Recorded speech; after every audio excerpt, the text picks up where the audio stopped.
Madam Diwata. Lahat ng price, kung mag-order kayo, makikita nyo doon sa counter mismo kung magkano. Kasi ano na, nakita nyo naman, di ba, place ko na kanina yung counter natin na naka-POS. At the same time, nakapost na doon yung mga orderin nyo kung ano yan, kung magkano yung price. So, ayan po. Fix na ba yung mga dyan ba sila order ni Wata sa mga book na yan? Fix na ba yan dyan? Pwedeng fix, pwede rin doon. Doon po yung order no, natin. Doon yung order natin, no? Lahat ng orders doon, pero kung if ever na halimbawa pwede dito pumusto, di ba? Parang magkakaroon dyan ng mga lamisa. So, ganun ang mangyayari. Parang food court style siya. Yes, oo. Bukod kasi sa Paris Overload natin, di ba sinabi ko na to nung una na mas in-improve natin, tapos mas nagdagdag tayo ng mga menu, so ito na yon. Pero hindi lang yan yung mga menu, marami pa tayong ilalagay na menu. So, abangan nyo po yan. At syempre, hindi mawawala doon yung Diwata Paris Overload, Diwata Paris Buto-Buto, Diwata Sikin, kasi kung saan tayo nakilala. So, mayroon na talaga no na pangmasa. Pero mayroon na tayong dinagdag na mas marami pang menu. Para at least, if ever na nagsawa ka dun sa isa, pwede ka naman mag-option ng ibang orderin mo. Depende na lang yan sa'yo. So, ganun po. So, ayan guys. Sige tayo. Sige ho. Picture daw niya. Sige.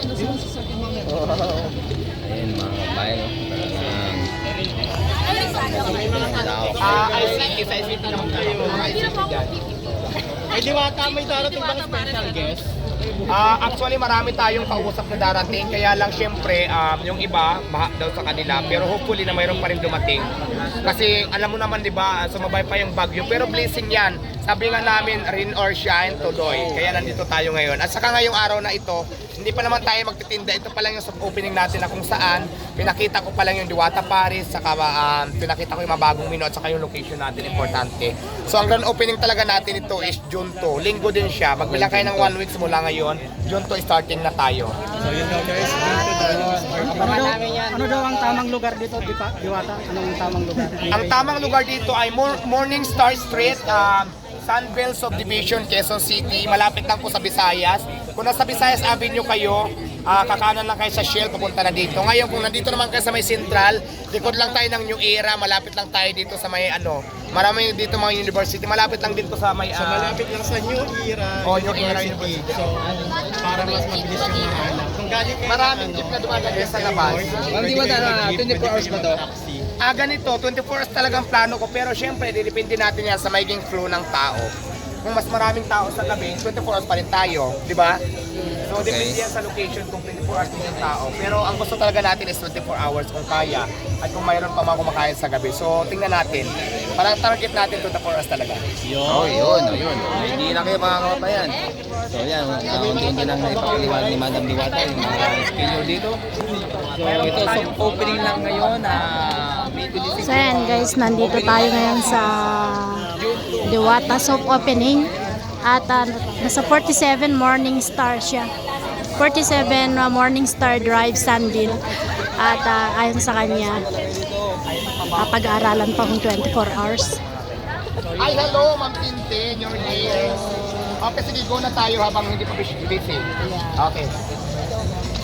Ikaw ay inspirasyon ng LGBT ngayon sa iyong pagyabong, di ba? Pagyabong muli ng iyong Paris Overload.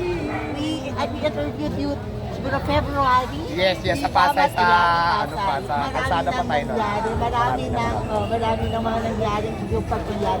Ano ang masasabi mo sa mga patuloy na mga humahanga na kapatiran natin mga LGBT?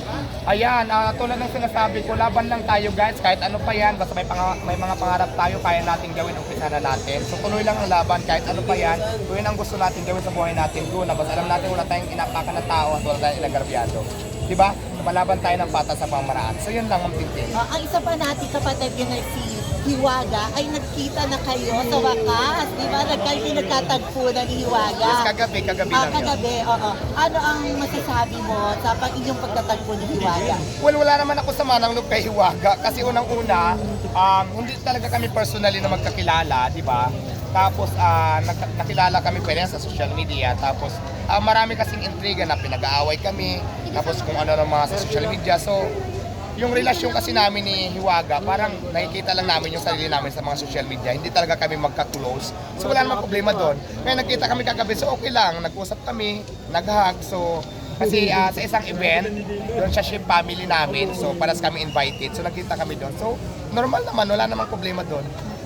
Ang tanong ng karamihan, hindi ba mahahati ang iyong katawan sapagkat meron ka na nito, meron ka pa sa Pasay, hindi ba iyon mahahati ang iyong katawan at sa dami ng iyong ginagawa? Actually, kaya yan kasi ikot-ikot na lang muna, tingin-tingin. Tapos syempre kukuha na tayo ng management talaga, katulad ng mga in charge. Baka kumuha na ako ng mga pagkakatiwalaan talaga na kahit nasikita natin sa likod. Meron na tayong Diwata. Ayan po, Diwata, Family Chicken, Diwata Hotdog Overload, Diwata Sukulit. Tapos meron pa kaming Diwata Pares Overload Kinamatisan na makikita mo doon sa may harapan ng counter. So ipapakita ko sa iyo mamaya mapipit. So marami pong bago.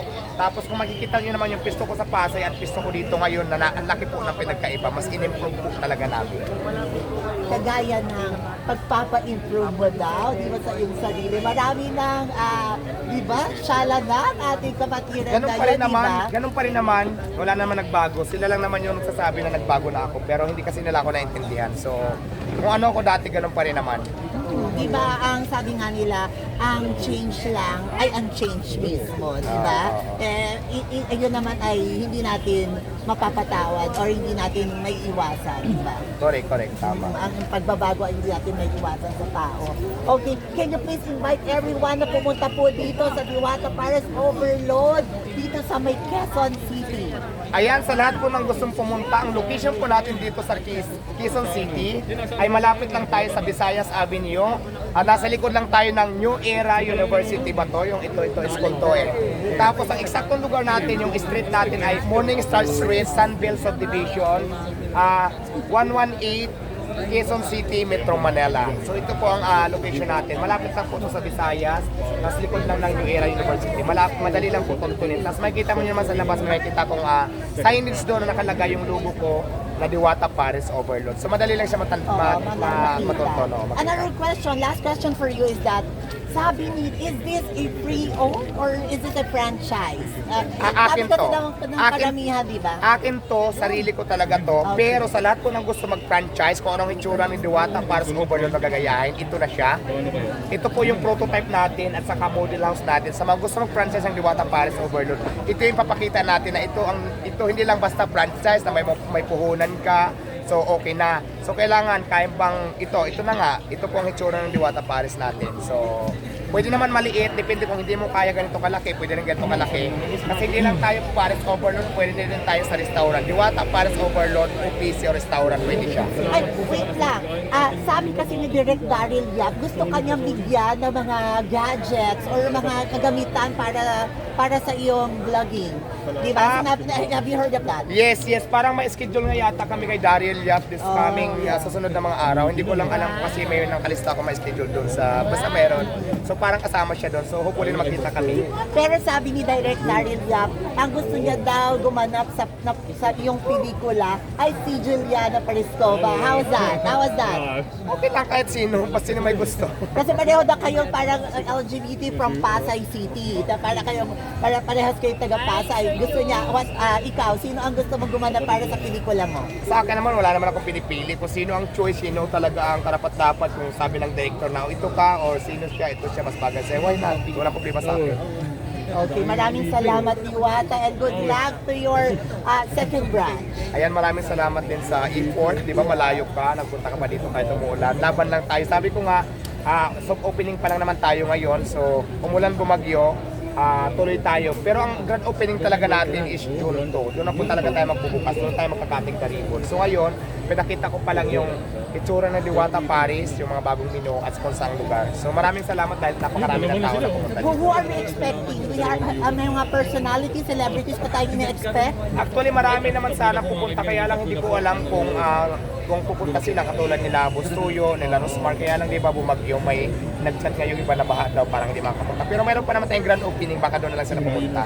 Subukan pa rin natin i-invite sa grand opening para mas pasabog lahat. May mga guest tayo na mga kilalang personalidad. Okay, maraming salamat po. Thank you so much. Ano pong activity for today?